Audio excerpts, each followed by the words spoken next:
Hey guys, good evening sa inyo lahat. Ito si Gene. Welcome sa 11 and Workshop. So, yeah, ngayon medyo chill lang muna tayo ulit. Teka lang, inom lang ako ng aking coke. Ang sarap. Okay, so, anyway, so, ngayon, meron lang tayo i-review or meron tayo i-feature na item from our friends sa Temu. Okay? Pero hindi ito tools, okay? Pero masabi ko na rin na importante ito para sa akin or para na rin sa inyo. Di ba? Kung halimbawa gusto nyo mong i-try yung ginagawa natin dito, and I would encourage you guys na mag-vlog din, no? Kung nagdi-DIY kayo, kung nagko-construction or whatever, maganda yan na i-vlog nyo yung ginagawa nyo, diba? So, para magsimula kayo to like this channel, diba? Yung DIY, ganyan. Sa vlogging kasi, syempre, pinaka-importante na, na gadget sa vlogging is yung camera. But you don't have, hindi mo na kailangan ng expensive or yung mga high-end na cameras, no? You can get away with just a cellphone. Ako, guys, aaminin ko sa inyo, simula nung nag-vlog ako, noong 2018, lahat ng shoot ko dito sa vlog na ito, sa 11 and Workshop, ay sa cellphone lang, no? Dati yung Samsung, Galaxy J8 ba yun? Tapos yung my phone tuloy, yung Realme, tapos ngayon yung A12 ko na Samsung, no? So yan lang ginagamit ko. Never akong gumamit ng GoPro or whatever na ibang mga camera, no?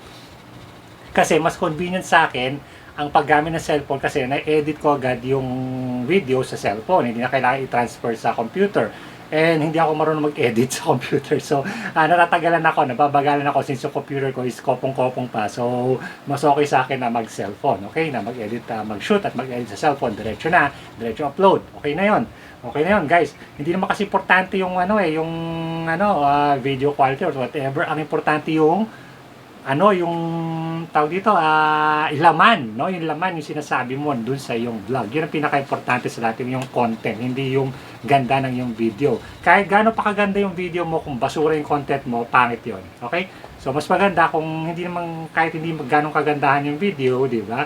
Basta maganda yung content at maganda yung sound. Diyan ako naniniwala, guys, na kailangan necessary talaga na maganda yung sound. So, nag-invest talaga ako ng mga microphone. Pwede mo naman gamitin yung microphone na built-in sa cellphone, no? Pero ako na bumili ako ng mga yung aking shotgun microphone, 'di ba, guys? Pero pag may downside din yung mga shotgun microphones na yan kasi kailangan nakatapat sa iyo yan. Kapag sasalita ka, kapag medyo umalis ka ng konti sa line of sight niyan or nalipat ka sa ibang hihina yung sounds. And usually, mga ganyan, lalo na yung mga low cost na ganyan, is walang noise cancellation. So, if you realize na kung yung tunog ng electric fan, minsan naririnig nyo doon sa ating microphone, no, guys. Now, syempre, dahil sa Temu, nakahanap ako ng magandang solusyon dyan. And this is it. No? Ito yung kanilang wireless microphone, no? So, it's a lapel mic. So, ilagay lang dito, guys. And this is very inexpensive sa Temu. It's only for 195 pesos yung yung kanyang price.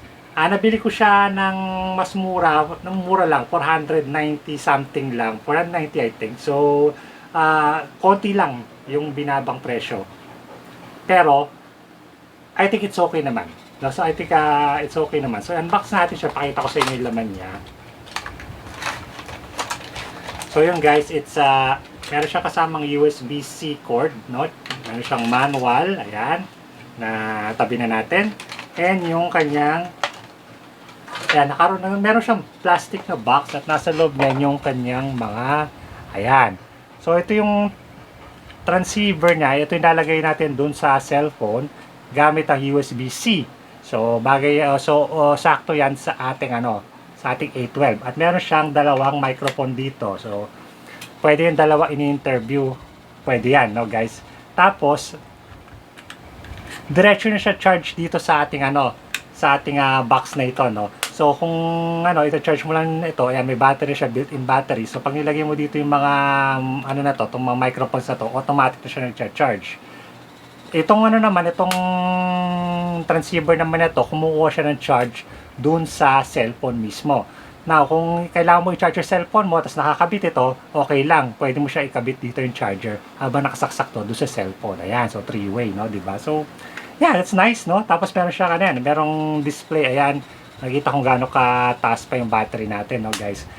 However, na-discover ko nung ginamit ko to sa ating microphone sa cellphone na ito sa Samsung A12 na to na hindi siya gumagana do sa sa default na camera nung ating A12 kasi hindi yata OTG yung ating Samsung A12, unlike to sa ibang mga high-end na Samsung na OTG, plug and play lang, no guys. Pero napagana ko siya sa open camera na app, no guys. So you could simply use that, no.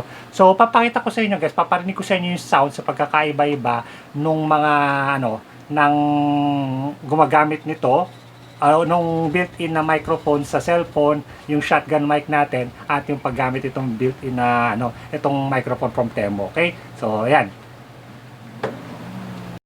So guys, ito ginagamit natin yung built-in na microphone ng ating Samsung A12 cellphone. So pakinggan niyo yung difference niya, 'di ba? So ayan, maririnig niyo yung hangin, 'di ba, na medyo malakas din, 'di ba? Ngayon, gamitin natin yung ating shotgun microphone. So ayan, gamit natin yung external na microphone, no guys. So ayan, maririnig nyo, medyo lumakas ng konti, naging mas clear yung voice, kaso meron pa rin minsan na tunog ng hangin. Now, i-set up natin to and parinig ko sa inyo kung yung sound niya with this one.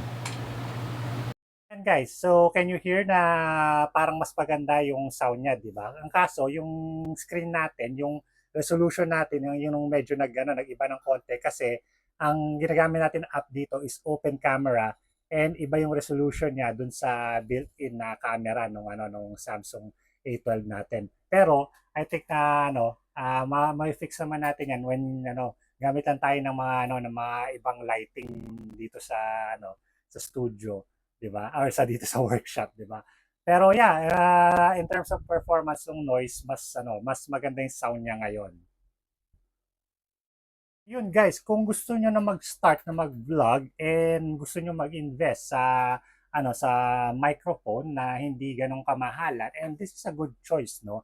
And yeah, kasi kung maghihintay pa kayo na makapag-invest kayo sa magandang classic microphone, baka hindi na kayo makapag-vlog, di ba? So, you just have to get started with whatever you have, no? So, kung okay lang naman, and it's decent naman, guys. So, I think okay naman to. Hindi ko lang alam kung matibay siya, kung kayo siya tatagal, pero let's see, di ba? So, gamitin ko lang siya lagi para makita ko kung gaano ka talaga ganda yung performance niya. Pero kung interesado kayo dito at sa iba pang mga ito nga pala yung link niyan, ayan, yung product link ng na to, ng mic na ito. Pero marami pang ibang na mic na ganito sa Temu.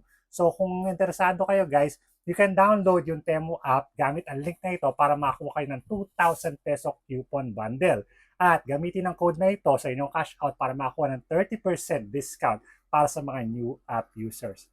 Maraming promo ang Temu guys, samantalahin nyo yan para makakuha kayo ng maraming product at a cheaper price. Shop like a billionaire with Temu. So yun lang guys, thank you so much for watching. See you again next time. This is Jim from Live in a Workshop. Cheers.